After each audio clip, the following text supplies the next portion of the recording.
LLB fourth semester CRPC के साथ attach है आपका juvenile justice child care and protection act 2000।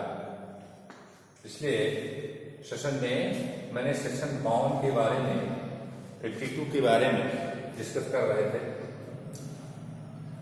52 क्या कहता है जुवेनाइल जस्टिस में?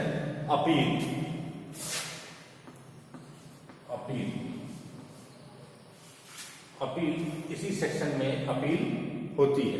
अपील कहाँ होती है? इस उपबंधों के अधीन, इस धारा में इन उपबंधों के अधीन जो है रहते हुए किसी सक्षम अधिकारी के द्वारा जो भी आदेश पारित किए जाते हैं उससे अगर कोई पक्षकार व्यथित है तो वो सेशन न्यायालय में कहाँ करेगा? सेशन न्यायालय में आदेश के 30 दिन के अंदर अपील करेगा। ठीक है। अगर कोई व्यक्ति जो है वो आदेश से व्यथित है तो वो जो है सेशन न्यायालय में आदेश के 30 दिन के अंदर जो है अपील करेगा। यह है, ठीक है ना। सेशन न्यायालय इस समय सीमा को बढ़ा भी सकता है अगर विलंब का कोई उचित और उपयुक्त कारण है, कोई ऐसी विषम परिस्थिति है जिससे अपील दाखिल नहीं की जा सकी है तो सेशन न्यायालय आपको छूट दे सकता है। ठीक है ना। यह है।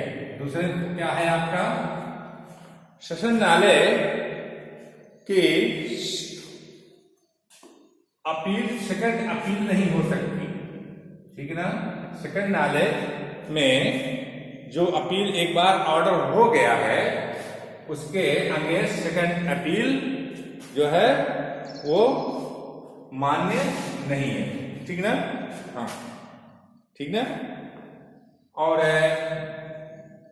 नंबर 1, अगर किसी किशोर या बालक जो वित्त विरोधी अपराधों में लिप्त है और उसको दोष मुक्त किया गया है उस आदेश के विरुद्ध अपील नहीं होगी। दोष मुक्त का अगर आदेश है तो अपील नहीं होगी। मैंडेटरी प्रोविजन है। अगर किसी किशोर बालक को जो किसी अपराध में जो है वित्त विरोधी कार्यों में लिप्त पाया गया है और उसके दोष मुक्त होने का आदेश है तो उसके अगेंस्ट कोई भी अपील नहीं होगी। ठीक है। और तीसरा पॉइंट है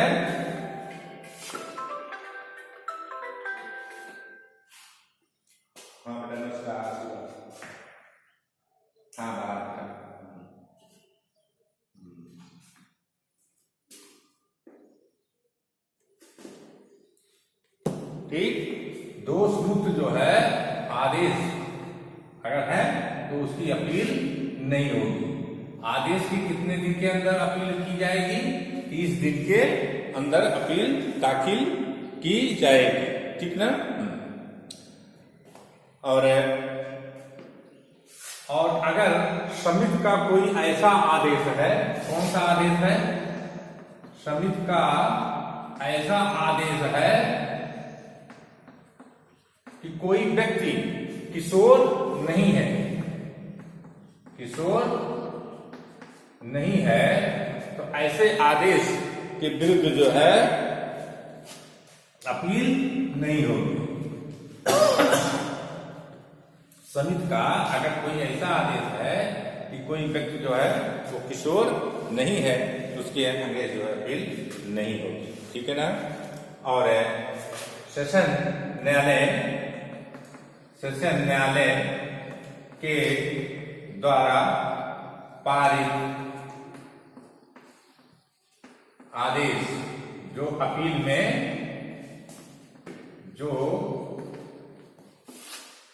अपील में पारित किया गया है उसके विरुद्ध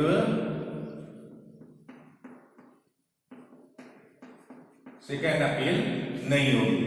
ठीक ना, ये ठीक है, ये आपका कॉन्सेप्ट क्लियर कि अगर कोई व्यक्ति पक्षकार है तो इस धारा के अंतर्गत जो है इस बंधों के अधीन कोई भी आदेश से जो व्यक्ति पक्षकार है वो सेशन न्यायालय में अपील कर सकता है। ठीक है ना, और उस आदेश के 30 दिन के अंदर। ठीक है ना, अगर कोई आदेश दोष मुक्त के संदर्भ में है तो उसकी अपील नहीं होगी। अगर समिति का कोई ऐसा आदेश है कि कोई व्यक्ति किशोर नहीं है तो वो उसके अगेंस्ट जो है अपील लाई नहीं करेगा। ठीक है ना, और सेशन न्यायालय के पारित जो भी अपील में पारित आदेश है उसके विरुद्ध सेकंड अपील लाई नहीं करेगी। ठीक ना, अब बात आती है पुनरीक्षण रिवीजन 53 सेक्शन 53। सेक्शन 53 यह है कि हाई कोर्ट उच्च न्यायालय जो है किसी भी स्टेज पर किसी भी समय जो है वो रिकॉर्ड तलब कर सकती है। ठीक है ना, ये आपका सेक्शन है 53। 53 क्या है? पुनरीक्षण। पुनरीक्षण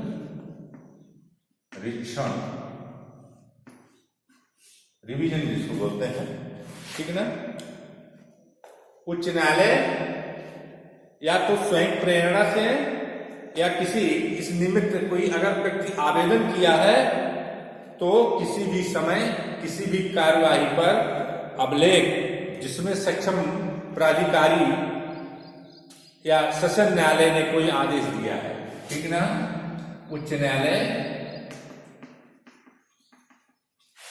स्वयं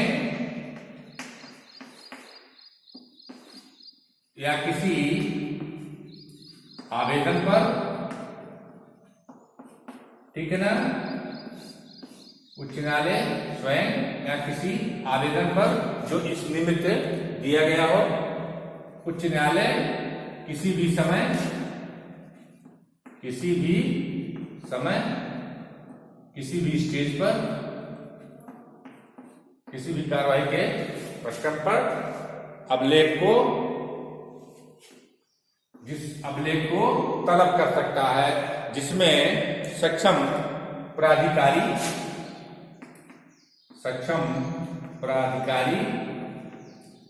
या सेशन न्यायालय,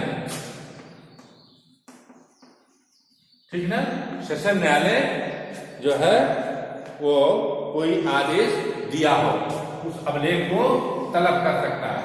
ठीक ना, और उसकी जो है सत्यता की जांच कर सकता है, उसकी स्क्रूटनी कर सकता है और वो आदेश प्रॉपर है नहीं है, उसका क्या औचित्य है, प्रयोजनार्थ जो है पूरा अभिलेख उच्च न्यायालय मंगा सकता है। ठीक ना, और उसके संबंध में जो भी उचित होगा वो आदेश कर सकता है। ठीक है, उस संदर्भ में जो भी कुछ उचित आदेश होगा उसको जो है वो पारित कर सकता है। कौन? उच्च न्यायालय। ठीक है ना, किसी भी स्टेज पर स्वयं सुमोटो या किसी के आवेदन पर जो इस निमित्त दिया गया हो, किसी भी समय किसी सक्षम प्राधिकारी या सेशन न्यायालय के द्वारा जो आदेश पारित किया गया है उस रिकॉर्ड को जो है वो तलब कर सकता है, मंगा सकता है। ठीक है ना, और उसमें जो भी उचित और उचित ऑर्डर हो वो पारित कर सकता है। ठीक है ना, परंतु उच्च न्यायालय किसी व्यक्ति पर प्रतिकूल प्रभाव डालने वाला कोई आदेश उसकी सुनवाई का युक्त अवसर बिना दिए पारित नहीं कर सकता। मतलब कोई भी जो है उच्च न्यायालय जो है कोई भी आदेश जो है अगर किसी व्यक्ति के विरुद्ध जो है बिना सुने पारित नहीं कर सकता, उसको सुनने का युक्त अवसर दिया जाना आवश्यक है, तभी उच्च न्यायालय कोई आदेश पारित करेगा किसी व्यक्ति के विरुद्ध। ठीक ना, ये आपको कॉन्सेप्ट क्लियर तो आपका हमने बता दिया अपील और रिवीजन सेक्शन 52 एंड 53, ठीक है। और नेक्स्ट सेक्शन जो आपका है ये जांच और अपील पुनरीक्षण में कार्यवाही की प्रक्रिया होती है। सिंपली ये आपके सीआरपीसी के 1973 की जो प्रोविजन है वो लागू होते हैं सामान्यतः, ठीक है ना, इसके लिए कोई और स्पेशल नहीं है, ठीक है। अब बात आती है कि माता, आपको बता रहे हैं सेक्शन 60, माता पिता द्वारा दाय। इसका मतलब यह है कि कोई भी जो सक्षम अधिकारी है वो किसी किशोर या बालक, जो बालक गृह में रह रहा है, कहाँ रह रहा है, बालक गृह या आश्रय गृह में जो है वो रह रहा है, और या योग्य संस्थान, ठीक है ना, वहां रह रहा है, तो बालक के भरण पोषण के लिए, ठीक है ना, अन्य व्यक्ति योग संस्था से अपेक्षा कर सकता है। ये माता पिता से कुछ रकम की अपेक्षा सक्षम प्राधिकारी कर सकता है। अगर कोई किशोर बालक गृह में है, आश्रय में है, योग्य संस्थान में है, ठीक है ना, तो माता पिता से जो है किशोर के भरण पोषण, पालन पोषण के लिए जो है कोई भी व्यक्ति से वो अभिदाय कर सकता है, ठीक है ना, माता पिता से भी मांग सकता है अगर वो सक्षम है तो, ठीक है ना। तो ये है। और आपका एक 61 है, इसके लिए एक निधि की स्थापना की जाएगी, निधि, ठीक है ना, एक निधि की स्थापना की जाती है, किसके द्वारा, राज्य सरकार के द्वारा, ठीक है ना, राज्य सरकार के द्वारा एक निधि की स्थापना की जाती है, जिसमें बालकों के कल्याण, पुनर्वास और ऐसे नाम से जो उचित हो किया जाता है, और ऐसे संस्थाओं से इसमें शेयर करने का, अंशदान करने का होता है, निवेदन होता है कि अगर इसमें आप चाहें तो आप दान कर सकते हैं, ठीक है ना, ये कर सकते हैं। और कोई भी व्यक्ति जो है संगठन इसमें जो स्वैच्छिक दान कर सकता है, ठीक है। और राज्य सलाहकार बोर्ड के द्वारा ये निधि की स्थापना होती है, और इसमें जो भी स्वैच्छिक संस्थान है, जो भी स्वैच्छिक व्यक्ति हैं, स्वैच्छिक जो है दान अगर करना चाहें तो वो कर सकेंगे, ठीक ना। तो ये आपका हो गया 61। अब बात आती है 63, सेक्शन 63 का मतलब है जो भी इसमें है वो है 63 और विशेष 63, सेक्शन 63 विशेष किशोर